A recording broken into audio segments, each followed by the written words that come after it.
Salut à tous, j'espère que vous allez bien, que vous passez une très belle journée, nuit, soirée, quel que soit le moment auquel vous regardez cette vidéo et bien évidemment, comme toujours, de très belles lectures.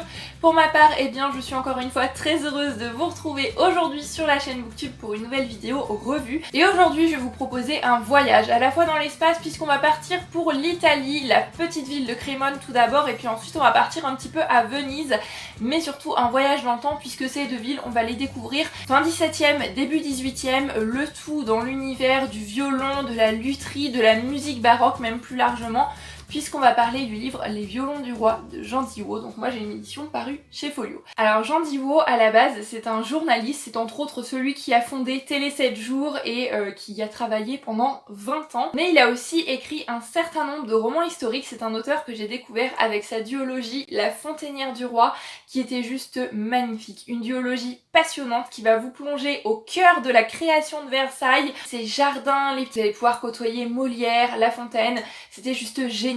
Et après avoir terminé cette duologie, je me suis dit bon, si à l'occasion je tombe sur d'autres livres de Jean Diwo, je les prendrai et je les découvrirai. J'ai vraiment envie de découvrir ce que cet auteur peut proposer d'autres comme roman historique. Donc je suis tombée sur celui-ci, Les violons du roi, qui, comme je vous le disais, va nous parler de lutherie, de musique et je me suis dit pourquoi pas, je connais pas grand chose du tout sur ce sujet. C'était l'occasion de lire un autre livre de l'auteur et je peux maintenant vous dire que je pense que je vais lire tous les livres de Jean Diwo. C'était encore une fois passionnant, j'ai appris énormément de choses.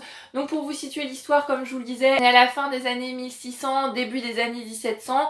On commence l'histoire dans la petite ville de Crémone où on va assez rapidement rencontrer un homme, jeune luthier apprenti, qui s'appelle Antonio Stradivari. Vous vous en doutez à son nom, Stradivari, qui va ensuite devenir Stradivarius, l'un des plus grands luthiers de son temps. En parallèle de l'histoire de Stradivari, on va passer quelques temps à Venise, aux côtés de Corelli, qui est un grand musicien baroque, et on va aussi rencontrer Vivaldi. Et oui, rien que ça, que de beau monde. C'est génial et c'était vraiment bien fait, comme Jean Diwo sait si bien faire. On apprend beaucoup de choses, c'est passionnant, mais c'est en même temps divertissant, extrêmement enrichissant. Il y a des moments qui sont peut-être un petit peu denses. Jean Diwo a fait encore une fois un travail de recherche mais incroyable. Mais ce que j'aime avec ces livres, même si c'est vrai que je lis ça beaucoup moins vite que je pourrais lire de la romance contemporaine ou des livres un petit peu plus légers, c'est qu'on n'a pas pour autant cette impression de lire un essai. On a quand même des histoires d'amour, on a quand même des rebondissements, on a quand même de l'aventure, le tout est assez bien romancé, ce qui fait qu'on a l'impression de lire un roman qui dans l'ensemble reste quand même assez fluide malgré la masse d'informations historiques, techniques qu'on peut nous donner. Le tout à travers des personnages qui sont vraiment bien faits, qui sont vraiment bien campés. Là aussi on voit qu'il y a eu beaucoup de recherches, notamment sur les personnages comme je vous disais de Antonio Stradivari, Vivaldi, Corelli. Voilà, ça m'a fait un petit quelque chose à la fin de ce livre de quitter les personnages quand même, mais je trouve qu'il est vraiment bien fait encore une fois. Et j'ai beaucoup aimé l'épilogue qui nous permet d'avoir une vraie clôture à tout ça, de savoir un petit peu, même si on peut, étant donné que c'est de l'historique, aller faire par nous-mêmes ensuite nos petites recherches, mais ce qu'il est devenu à la fin de leur vie de ces personnalités, ce qu'il est devenu même des violons de Stradivari. Bon, c'est pas 3 jours parce que le livre est sorti dans les années 90 il me semble. Pour en venir maintenant assez rapidement à toutes les petites choses que j'ai pu apprendre, comme je vous l'ai dit, vous allez apprendre beaucoup de choses avec ce livre.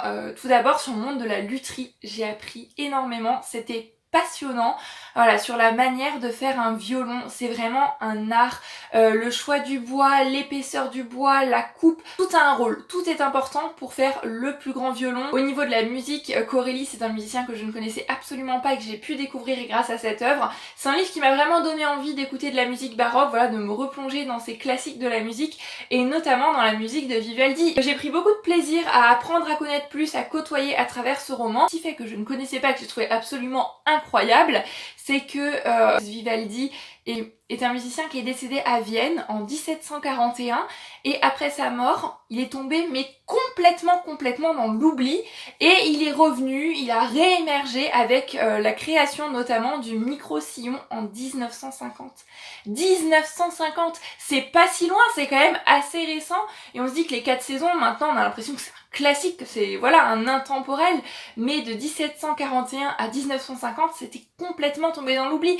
Voilà, c'est plein de petites choses comme ça que j'ai trouvé complètement incroyables. Aimé apprendre beaucoup de choses sur cet univers-là. C'était encore une fois passionnant, extrêmement riche en recherche, en informations, mais le tout apporté de manière quand même assez facile sans avoir cette impression de lourdeur, cette impression de grosse densité qu'on peut avoir parfois en lisant des essais. Un livre dans lequel j'ai vraiment ressenti de la part de l'auteur, voilà, l'amour non seulement de la lutherie, comme je vous disais, qui est un métier incroyable, mais aussi l'amour des violons, l'amour de la musique. On en apprend un petit peu aussi sur l'Italie à cette époque, les us, les coutumes, les manières de vivre, les différentes échelles sociales qu'il pouvait y avoir. Voilà, de toute manière, Jean Dioux dans son ensemble, je pense que pour ma part, c'est devenu un petit peu une valeur sûre en termes de roman historique, comme je vous l'ai dit, et je ne peux que vous recommander ses œuvres, et je trouve ça dommage qu'on n'en parle pas plus parce que personnellement, je n'avais encore jamais entendu parler de cet auteur, et il est vraiment génial. Après, si j'avais quelques petits reproches à faire à ce livre-là, si je devais pinailler un petit peu pour trouver quelques petits trucs, je pense que je dirais que les chapitres sont un peu longs. On a seulement 6 ou 7 chapitres sur un livre qui approche quand même les 500 pages.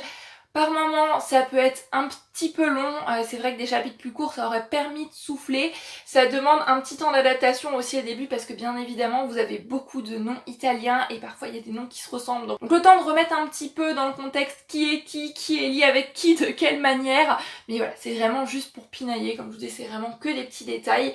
Donc je suis ensuite allée voir sur Livre Addict les autres livres qu'a pu écrire Jean Dioux. Il a notamment fait un autre livre qui se déroule un petit peu dans cet univers là, on est toujours dans le monde de la lutherie, toujours dans le monde du violon en tous les cas, avec le livre qui s'appelle Milano, fils de Stradivarius, et c'est un livre qui a l'air extrêmement intéressant et original en même temps puisque Jean Dioux va ici nous parler donc de Milano qui est un violon de Stradivarius. Toute l'histoire va nous être racontée du point de vue de ce violon, donc il va nous parler de sa création à Crémone dans l'atelier de Stradivarius jusqu'à une époque beaucoup plus contemporaine, donc je suppose qu'on va vivre pas mal d'événements historiques aux côtés de ce violon, tas de musiciens vraiment connus, renommés qui vont pratiquer ce violon. Voilà, tout ça m'intrigue un petit peu, donc j'espère pouvoir le trouver d'occasion un jour pour pouvoir le lire. Mais pour revenir au violon du roi de Jean Dioux, excellente lecture que je ne peux que vous recommander encore une fois. Et bien voilà, c'en est terminé pour cette vidéo revue, j'espère qu'elle vous aura plu. Sur ce, je vous fais comme toujours à tous plein de bisous, je vous souhaite de très belles lectures et je vous dis à bientôt sur la chaîne Booktube pour une nouvelle vidéo revue. Prenez grand soin de vous, bye bye.